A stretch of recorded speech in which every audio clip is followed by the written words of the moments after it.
जिंदगी हर कदम एक नई जंग है। हमारे देश में दो लोगों को परमेश्वर कहा गया है, एक गुरु और एक पति को पति भगवान शंकर जैसा होना चाहिए। आज शादी का मतलब पुरुष को लगता है, एक औरत ले आए, उससे बच्चा पैदा कर लेंगे, वह हमारे इशारों पर चले। ऐसा नहीं होगा। शक्ति कमजोर व्यक्ति के साथ नहीं रह सकती। स्त्री का मतलब शक्ति। स्त्री सृजन करता है। जितने लोग उसको भोगने के चक्कर में हैं, सब परेशान हैं। क्लास 12वीं में पढ़ रहे हैं, 3 बहनें हैं, बाप सिर्फ काम रहा है, स्त्री के पीछे पड़े हैं। लड़की को प्रेम का प्रस्ताव दे रहे हैं। तुम गधा भी नहीं हो। एक दिन शेर भूखा था तो उसने लोमड़ी को बुलाया, कहा मेरे खाने का इंतजाम करो। तो लोमड़ी निकली। जंगल में तो देखा एक गधा घास चर रहा था। उसने कहा, जंगल का जो राजा है शेर, अब वह तुम्हें राजा बनाना चाहता है। शेर बहुत थक चुका है। गधा शेर के पास आया। शेर ने हमला किया, कान काट लिया। गधा भागा। शेर ने लोमड़ी से कहा, यार शिकार चुक गया। लोमड़ी ने कहा, मैं बुलाकर लाती हूं सरकार। गधा तो ही है। लोमड़ी गई। गधे से कहा, तुम भाग आए। गधे ने कहा, अरे उसने मेरा कान काट लिया, हमला किया मारने के लिए। लोमड़ी बोली, मारा नहीं, कान ही तो काटा। कान नहीं कटेगा तो ताज कैसे पहनोगे? गधे ने कहा, अच्छा इसलिए काटा। लोमड़ी बोली, और क्या, चलो फिर। गधा आया। शेर ने फिर हमला किया।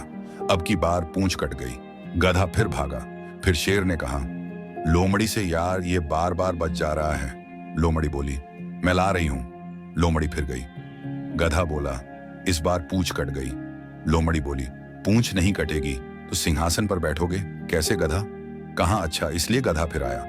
अब की बार शेर ने कोई मौका नहीं दिया, पटक कर मार डाला। शेर ने लोमड़ी से कहा, साफ कर इसको, मेरे खाने का इंतजाम कर। साफ करते करते लोमड़ी गधे का दिमाग खा गई। शेर आया, देखा, उसने कहा, दिमाग कहाँ है? लोमड़ी ने कहा, सरकार इसका दिमाग होता तो आता। यह आपके पास तीसरी बार यहाँ। जो भी भोगने के प्रयास में है वे सब भोग रहे हैं, क्योंकि तुम जिसको भोगोगे वह पलट कर तुमको भोगेगा। इस दुनिया में किसी ने किसी को नहीं पकड़ रखा है। हमने अपने हित और अपने सुख के उद्देश्य से हर आदमी को पकड़ रखा है और पकड़ना चाहते हैं। कोई स्त्री किसी पुरुष के लिए बैंड बाजा बारात लेकर आई, हम ही लेकर जाते हैं। फिर जीवन भर चिल्लाते हैं, शोषण कर रही है, शोषण कर रही है, परेशान कर रही है।